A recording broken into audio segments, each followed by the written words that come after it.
Hello everyone, आज आपण double layer मैदा बर्फी कशी बनवायची ते बघणार आहोत। चला तर मग रेसिपीला सुरुवात करूया। यासाठी इथे मी अर्धा वाटी तूप घेतलेला आहे। इथे तुम्ही साजूक तूप किंवा वनस्पती तूप कोणतेही वापरू शकता।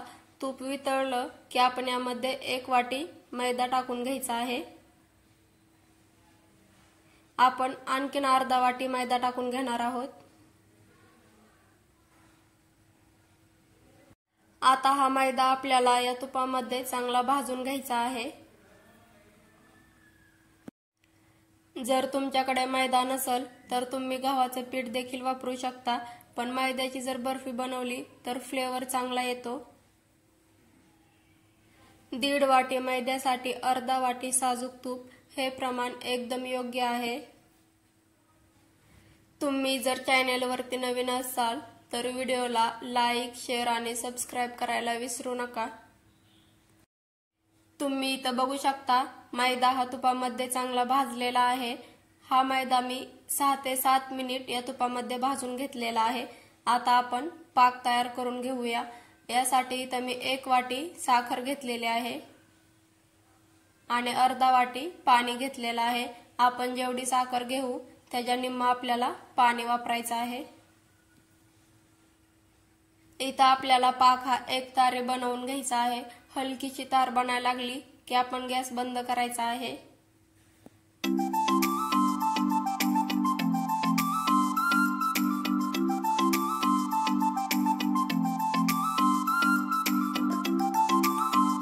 तुम्ही इथे बघू शकता हलकीशी तार बनत आहे, म्हणजेच आपला पाक इथे तयार आहे। आता आपण जो पाक करून घेतलेला आहे तो या बॅटर मध्ये ओतून घ्यायचा आहे।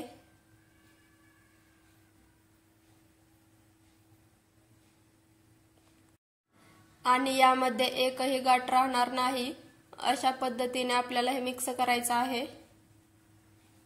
इथे एक गोष्ट लक्षात घ्यायची आहे, तुम्ही गॅस मी चालू केलेला नाही, गॅस बंद ठेवूनच आपण यामध्ये पाक ओतून घ्यायचा आहे आणि याला हलवून घ्यायचं। यामधल्या गाठी आहेत त्या फोडून घ्यायच्या आहेत।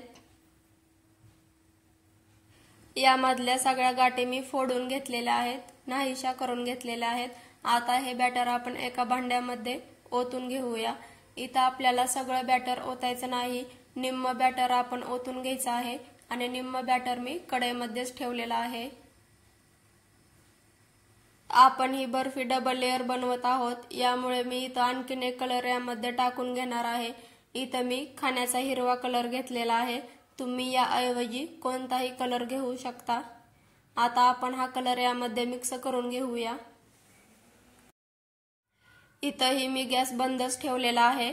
गॅस बंद करूनच आपल्याला हे मिक्स करून घ्यायचं आहे। आपण जितका वेळ याला मिक्स करून घेऊ तितकं हे बॅटर घट्ट होत जातं। जर तुमचं हे बॅटर पातळ होत असेल तर तुमच्याकडून पाक थोडासा एकतारी बनलेला नसेल तर तुम्ही याला नंतर थोडा वेळ गॅसवरती ठेवू शकता। तुम्ही इथं बघू शकता हे व्यवस्थित असं घट्ट झालेलं आहे।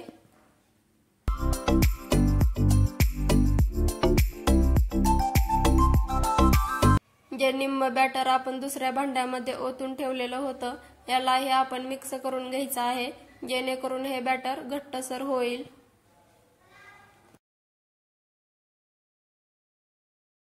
इथे मी हे बॅटर घट्टसर करून घेतलेलं आहे। आता बर्फी बनवण्यासाठी आपण हे बॅटर एका भांड्यामध्ये ओतून घेऊया।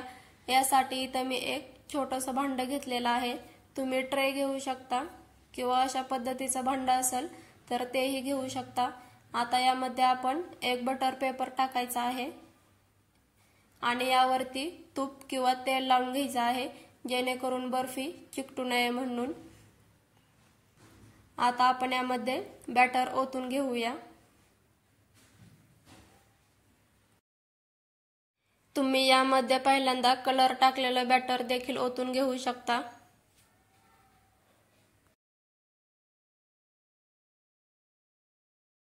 इथे मी दोन्ही बॅटर ओतून घेतलेले आहेत। ही बर्फी सेट होण्यासाठी आपण याला फ्रीज मध्ये 1 ते 2 तास ठेवून द्यायचं आहे। 2 तासानंतर तुम्ही इथं बघू शकता बर्फी सेट झालेली आहे। आता याच्या आपण कडा पहिल्यांदा चाकूने मोकळ्या करून घेऊया, त्यामुळे बर्फी लगेचच निघते, भांड्याला चिकटत वगैरे नाही।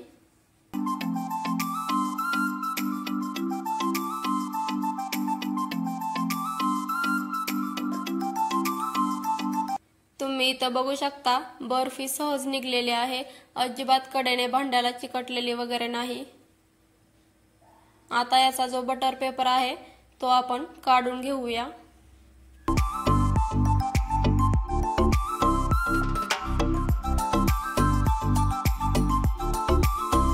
आता आपण बर्फी कट करून घेऊया।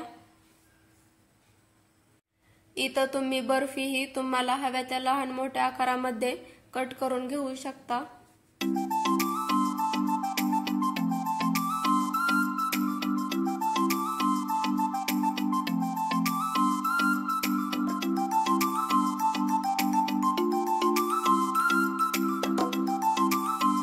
इथं मी बर्फी कट करून घेतलेली आहे। तुम्ही इथं बघू शकता बर्फी किती मस्त दिसत आहे। अगदी स्वीट होम मध्ये जशी बर्फी भेटते ना तशीच बनलेली आहे, खायला देखील आणि दिसायला देखील।